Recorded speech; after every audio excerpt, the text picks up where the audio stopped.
Tunnel ವಿರೋಧಿಸಿ ಕೇಸರಿ ಪಡೆ ಸಹಿ ಸಂಗ್ರಹ. ಲಾಲ್ಬಾಗ್ ಹಾಳು ಮಾಡುವ ಮೂರ್ಖನಲ್ಲ. ಬಿಜೆಪಿಗೆ ರಾಜಕಾರಣ ಬೇಕು, ಅಭಿವೃದ್ಧಿ ಬೇಕಿಲ್ಲ ಎಂದ ಡಿಕೆ.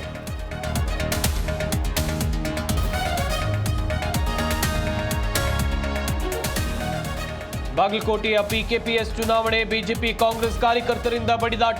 ಪೊಲೀಸರಿಂದ ಲಘು ಲಾಠಿ ಪ್ರಹಾರ. ಚುನಾವಣೆ ಮುಂದೂಡಿಕೆ.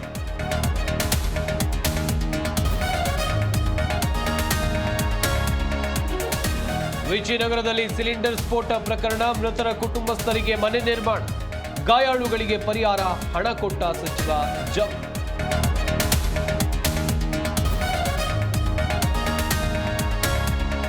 ನಾನು ಸಿಎಂ ಸ್ಥಾನದ ಆಕಾಂಕ್ಷಿಯಲ್ಲ, ನನ್ನ ಬಗ್ಗೆ ಸುಳ್ಳು ಸುದ್ದಿ ಹಬ್ಬಿಸುತ್ತಿದ್ದಾರೆ. ಸಾರಿಗೆ ಸಚಿವ ರಾಮಲಿಂಗಾರೆಡ್ಡಿ ಸ್ಪಷ್ಟನೆ.